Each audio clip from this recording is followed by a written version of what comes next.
بسم اللہ الرحمن الرحیم۔ السلام علیکم۔ اللہ تعالیٰ نے حضرت مریم علیہ السلام کو پاک کر کے اپنا برگزیدہ بنا لیا اور انہیں عورتوں میں سے منتخب فرما کر حضرت عیسیٰ علیہ السلام کی خوشخبری دے دی، جو آئندہ بنی اسرائیل کے رسول اور رہنما بننے والے تھے۔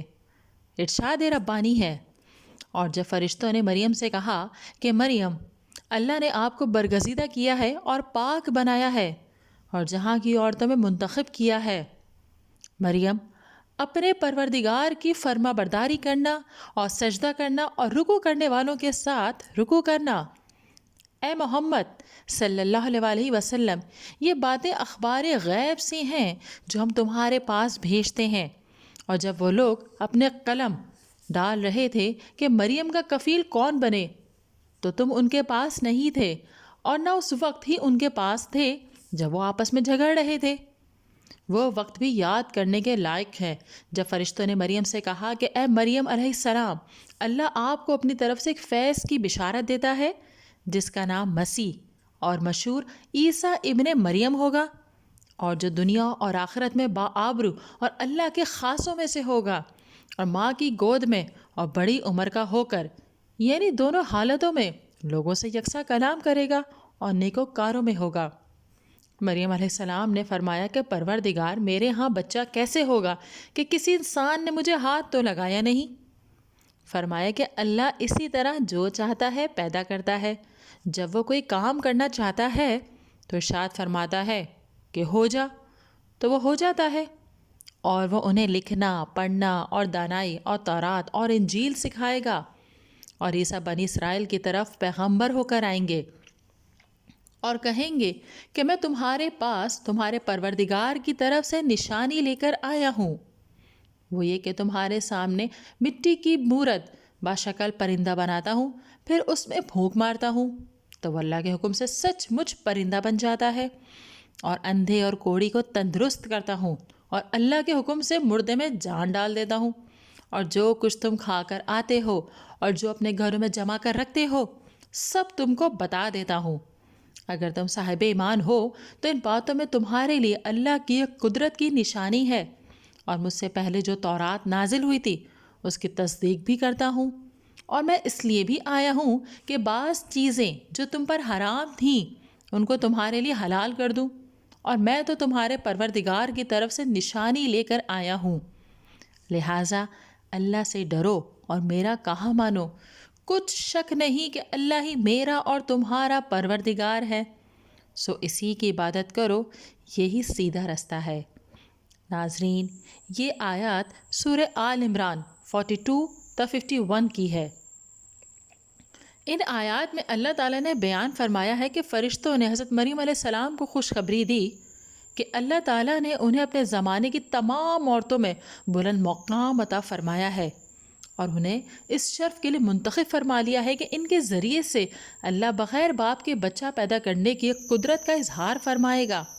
اس کے علاوہ یہ خوشخبری بھی دی کہ پیدا ہونے والا بچہ ایک معزز نبی ہوگا، وہ لوگوں سے اپنے گہوارے میں باتیں کرے گا، وہ بچپن میں بھی لوگوں کو توحید کی دعوت دے گا اور ادھیڑ عمر میں بھی۔ اس سے ثابت ہوا کہ آپ ادھیڑ عمر کو پہنچیں گے اور اس عمر میں بھی لوگوں کو توحید کی طرف بلائیں گے۔ حضرت مریم علیہ السلام کو حکم دیا گیا کہ باکثرت عبادت اور رکوع و سجود میں مشغول رہیں تاکہ اس عزت افزائی کی مستحق ثابت ہوں اور اس نعمت کا شکر ادا ہو۔ اس حکم کی تعمیر میں آپ بہت طویل قیام کیا کرتی تھیں۔ اللہ تعالیٰ ان پر اور ان کے والدین پر رحمت نازل فرمائے۔ فرشتوں نے کہا، اے مریم، اللہ نے آپ کو برگزیدہ کر لیا اور آپ کو پاک کر دیا اور سارے جہاں کی عورتوں میں سے آپ کا انتخاب کر لیا۔ اس سے مراد اس زمانے کی عورتوں پر افضلیت بھی ہو سکتی ہے، اور ہر زمانے کے تمام خواتین پر افضلیت بھی مراد ہو سکتی ہے، کیونکہ بعض حضرات کے نزدیک حضرت مریم علیہ السلام کو نبوت کا مقام حاصل تھا۔ ان علماء کے نزدیک حضرت اسحاق علیہ السلام کی والدہ حضرت سارہ علیہ السلام اور حضرت موسیٰ علیہ السلام کی والدہ بھی نبی تھیں، کیونکہ ان سے فرشتوں نے کلام کیا تھا، اور حضرت موسیٰ علیہ السلام کی والدہ کے لیے قرآن مجید میں وحی کا لفظ وارد ہے۔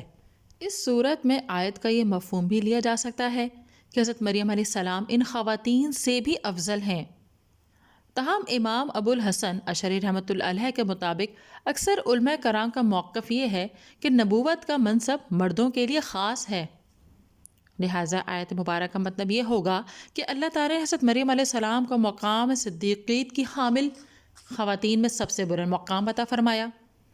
حضرت انس رضی اللہ تعالیٰ عنہ سے روایت ہے کہ نبی پاک صلی اللہ علیہ وسلم نے فرمایا، 4 خواتین تمام جہانوں کی عورتوں سے افضل ہیں: مریم بنت عمران، فرعون کی بیوی آسیہ، خدیجہ بنت خویلد اور فاطمہ بنت رسول صلی اللہ علیہ وسلم۔ حضرت عائشہ رضی اللہ تعالیٰ عنہ سے روایت ہے کہ انہوں نے حضرت فاطمہ رضی اللہ تعالیٰ عنہ سے فرمایا، جب آپ نے جھک کر نبی پاک صلی اللہ علیہ وسلم کی بات سنی تو آپ کیوں رو پڑی تھیں اور پھر کیوں ہنس دی تھیں؟ حضرت فاطمہ رضی اللہ تعالیٰ عنہ نے فرمایا، نبی پاک صلی اللہ علیہ وسلم نے فرمایا تھا کہ آپ اسی بیماری میں وفات پا جائیں گے۔ اس پر مجھے رونا آ گیا، پھر میں جھکی تو آپ صلی اللہ علیہ وسلم نے فرمایا کہ گھر کے افراد میں سب سے پہلے میں فوت ہو کر آپ سے جا ملوں گی، اور یہ بتایا کہ میں مریم بنت عمران کے سوا تمام خواتین جنت کی سردار ہوں گی۔ تب میں ہنس دی۔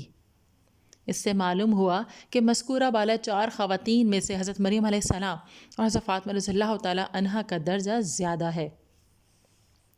حضرت موسیٰ رضی اللہ تعالیٰ عنہ سے روایت ہے کہ نبی پاک صلی اللہ علیہ وسلم نے فرمایا، مردوں میں تو بہت سے افراد کامل ہوئے، عورتوں میں صرف فرعون کی بیوی آسیہ اور مریم بنت عمران کامل ہوئیں۔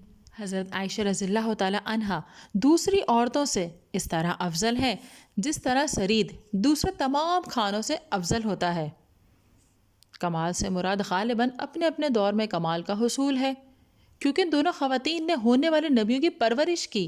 حضرت آسیہ علیہ السلام نے حضرت موسیٰ علیہ السلام کی پرورش کی اور حضرت مریم علیہ السلام نے حضرت عیسیٰ علیہ السلام کی پرورش کی۔ اس کا یہ مطلب نہیں کہ اس امت میں کوئی خاتون کمال کے اس درجے کو نہیں پہنچ سکتی۔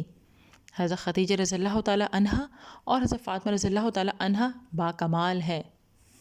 حضرت خدیجہ رضی اللہ تعالیٰ عنہ نے نبی پاک صلی اللہ علیہ وسلم کی خدمت میں بعثت سے پہلے 15 سال اور بعثت کے بعد 10 سال گزارے، اپنی تمام دولت اللہ کی راہ میں قربان کر دی اور مشکلات کے دور میں آپ صلی اللہ علیہ وسلم کی دلجوئی فرمائی۔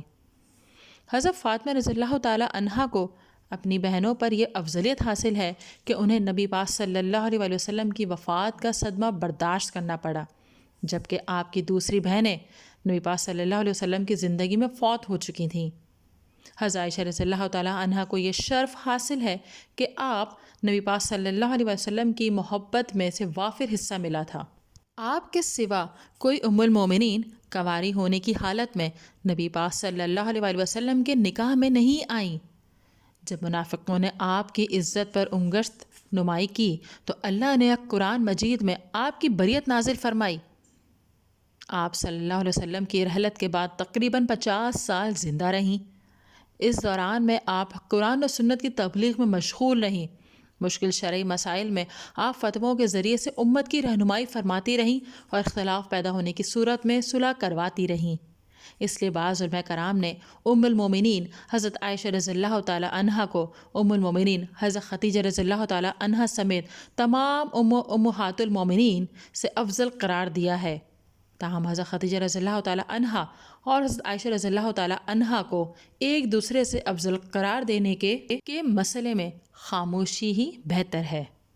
ناظرین، اگر ویڈیو پسند آئی ہے تو اسے لائک کیجئے، شیئر کیجئے، کمنٹ دیجئے اور چینل کو ضرور سبسکرائب کیجئے۔